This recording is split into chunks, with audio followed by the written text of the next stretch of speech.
If you'd like, you are more than welcome to line up. Just be cognizant of those people whose way you might be blocking. But you guys are going to get to ask some amazing questions to an amazing actor, voice actor, one of our coolest video game voices of all time. Are you guys ready? Are you guys ready? Yeah. Make some noise for one of the coolest brothers of all time, Mr. Charles Martinet!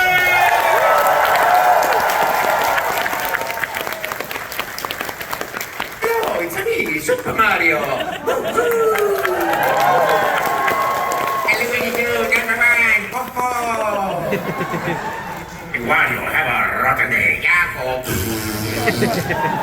Wait, I forget, Mommy said say something nice. Oh yeah. There, I said it. And everybody keep it me. Mr. Eyeball guy. Baby Mario, let's go! Woohoo! Hello!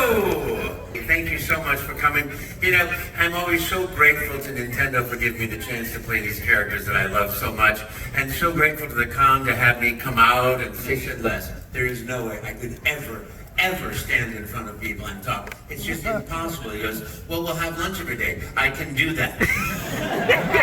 Oh, just like that, he conned me into going into an acting class. And I was, you know, I'm basically a shy and very quiet person and terrified of people. I could disappear in a room of 3 people. And, you know, so I go to this class, and he said, don't worry, you don't have to memorize it. Well, memorize it, and maybe you'll do it, maybe you won't, you know, which was the hook. And I went, okay. So we had lunch every day. It was great. And I got talking with the faculty and feeling like a man. And oh yes, as I said to the Duchess just the other day, sit girl, good girl, now, here's a biscuit. You know, so I'm, you know, enjoying this life, and all of a sudden he goes, you know, we're doing the monologue. He goes, well, Charles, come on, you're up. And I was like so petrified. I walked up, and you know, and of course it's like the Spoon River anthology or something. My name is Joe. I died in a terrible fire in the warehouse. So you get up there and do this monologue, and my leg is shaking so much, you know, and I hear this voice inside, put your weight on your left foot. So I do that, and then the right foot's going like this, you know, divide your weight evenly, and bend your leg. So I did that, and I'm sitting there going, and I'm going through this monologue. I don't know what I'm saying. I think that probably they were hearing,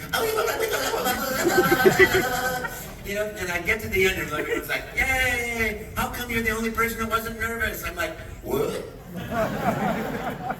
So that gave me the confidence just to go back and try another monologue, and then a couple of scenes, and then the school play came up, you know, Midsummer Night's Dream, and I said, well, I'm the perfect person for that, you know? So I went and I auditioned for Oberon, you know, there lies Titania sometime of the night. And I thought, I'm perfect for this. And we watched each other's auditions, you know, 500 seat theater. I'm like, I won. I called Les, I think I got the part. I was really the best. I watched everybody else really good. He goes, don't count your chickens before they hatch. I'm like, no, I think I really got it. Well, just relax and go look at the casting board. Next one, I go to the casting board, you know, then, you know, oh, look, Oberon, not you. Oh, I must be one of the young lovers, and not you. And maybe I didn't get to change the furniture. That's how much I failed. And that is why I'm an actor. I believe in failing and doing it with authority. So I didn't get the part, and that made me just like turn on the afterburners, and Berkeley Rep came out to audition after the play had gone on, and I had still memorized the monologue. So I went there as the character of Oberon, and I did my monologue as Oberon against the guys that actually played in the play, and I'm the guy that got the part, and that was the beginning. So please make sure you fail big, fail often, and enjoy it, you know, because life is this incredibly beautiful gift. And I feel like the luckiest guy in the world because I get to do what I absolutely love to do in life, which is do the voices, come out, meet people, travel the world. That's all I do. And it's so great. And so I wish everybody, for you all, to find what you love to do. Love yourself enough to fail. Love yourself enough to pick yourself back up and to treat yourself the way you treat your best friend in the world. Because that's what we all deserve, is this life of joy and happiness. So that's what I want to share with you guys. And then, so there I am. I did 10 years of theater. Went to the Drama Studio of London, come back to America, you know, and my closest friend took his life. And so I moved then out of Berkeley, where I'd gone back to, and we started theater in San Jose, Repertory Theater, did 10 years of that, and then couldn't stand living in people's basements anymore. So I tried to make it in business, failed magnificently doing it in a leasing company, and this guy comes to me and says, "Hey, you want to audition for a corporate video?" I said, "What's a video? A corporate video?" "It's a video that's corporate." Well, what am I gonna do? Act? "Oh, okay, I'll do that." So I went and I did like 600 of those. Then I did, then when those started falling apart because the economy fell apart, I suddenly became a voiceover actor because someone said, "Can you do voice acting?" And I said, "Sure. Here's the script." "Oh, what's it supply hardware? The right item at the right price, right now. Great, I'm a voice actor, Because I made as much doing that as I did 9 hours of standing there getting lit for this shoot. So I'm like, this is great. So I did thousands. I would never crash an audition. Where should I go? I went on Cassie's audition. I was so lucky because the guy was walking out the door with the cameraman behind him. As I walk in, I say, "Hi, can I read for this?" And I'm not on his books. And he's like, the bar is right next door. He's like, "Oh, come on. All right, come inside. We'll set the camera up. It's improv. You're an Italian plumber from Brooklyn named Mario for a company called Nintendo, neither of which I'd ever heard of. And it's a real-time animation. You're going to talk you'll have a hidden camera, hidden microphone. You'll talk to people all day. It's just going to be, you talking. You see somebody, you talk to them, and then the next person comes, you talk to them. And just so we have no idea if it's going to work or not. I'm not going to pay you to drink coffee all day. So make up a voice, make up a video game, start talking, and when you run out of things to say, that's your audition. And I thought to myself, so, Italian plumber from Brooklyn, get out of my face, I'm waking here, And I think, okay, that would not be fun to do for 8 hours a day. And I played Gremlin on TV, the show, I'm like, a nice Italian guy, talk like that. I thought, I'll do a voice like that, I'll make him younger. Huh? But video games, what do you bet? Waka, waka, waka, waka, waka, something like that up there. Ping, ping, ping, So I thought, well, I'll just make things up about food. The theme continues. So I hear Max and I said, "Hello, I'm a Mario. Let's make a pizza pie together. You go get some sausage. I'm gonna get spaghetti. You put the spaghetti, the sausage, and pizza. And then I'm gonna chase you the pizza. If I catch you the pizza, you gotta eat the pizza." And I'm thinking, okay, well, that's the end of that one. I'll go back to the beach now. And he didn't say stop. And I'm always good at following directions to the point of absurdity.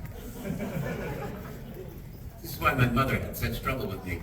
So I just kept going. And then you're going to make a pizza. Look at the pizza, the sauce, and pizza. And you chase with pizza, and you catch with pizza, then I'm going to pizza. And then we're going to make a lasagna. I'm going to chase you up the mountain, and we're going to ride down the lasagna pan with empty. And then you're going to make the lasagna, but can't chase me. And then we're going to make a tortellini. And then, I kept going until I ran out of pastas. So I started inventing them. And then we're going to make a rasta tutto rotello. It's a great pasta. I chased with a rasta tutto rotello. And I kept going until I heard, "Stop talking." There's no more tape. Thank you. We'll be in touch. And I thought, for an actor, that means, there's the door. Don't let it hit you, And I left. I went back to the beach. I went to dinner with my friend. He gets on the phone. "I found my Mario. I got him." And only sent my tape up to Nintendo. And Mr. Miyamoto saw it, the guys at Egypt, and they said, "That's the guy." And that was 31 and a half. This is the thing. Enjoy every moment of your life because it goes faster and faster, And never lose touch with the fact that we are all children. And that's when you're in that innocence, when you're in that chosen place of maintaining your innocence, maintaining your optimism, your joy, your happiness, your fun, and being your own best friend, that's when you manifest. If you take two heart cells, and one is beating at one rate, and another one's beating at another rate, and you get them together, either one goes up to that one, or that one goes down to that. So I try to learn the absurdity through humor, but I'm not very good at laughing at myself. But I try. I'm much more Luigi. I'm also the second born, and amazingly, taller than my brother and runs much faster than my brother. For good reasons, I manage to escape, usually. Thank you. Thank you very much. Hi. So you've mentioned before a little bit about playing some Mario games yourself. Yes. I was curious if you've ever played any games outside of the Mario or sort of Nintendo sphere, if you've ever had one like a favorite that you've ever played. They make other games? Well, and another sort of element to this is, when is the first time you ever sort of noticed video games as being something more than like beeps and boops and started taking it serious? Was it when you got involved? Well, those are great questions. For me, I had played like Pong, was the sound that I heard the most, because my skills were the, and the Tank. You ever play Tank? And there's the one, I freak out when that thing starts getting going. You're pushing the button 90 times, but it goes. You can't do it again, no matter how many times you push the button or how hard you push it. So that was my first thing. And I think I walked into a CES, and I'm walking along, and I look over and I'm watching this basketball game. And I'm like, that's a video game. That's not real players. It's when it leapt into that new level that I just blew my mind, I always think that, one of the great geniuses of design in this sort of arena, and it's like, let's make no mistake about it, the video game arena, it surpassed all the film revenues. 30 years ago, it was making more money than films. And now it's this astronomically successful reality there. So, I mean, what you do in these games is incredible. And the options, the way it's made, it's all just amazing to me. Thank you very much, Charles. Thank you very much. I was going to go somewhere else with that, but my brain went, Hey, I was just curious. I know you get to do Mario a lot, but you don't really get to say actual full sentences often. Have you wanted to do more big worded sentences? When I do the real-time animation stuff, those are all real long sentences.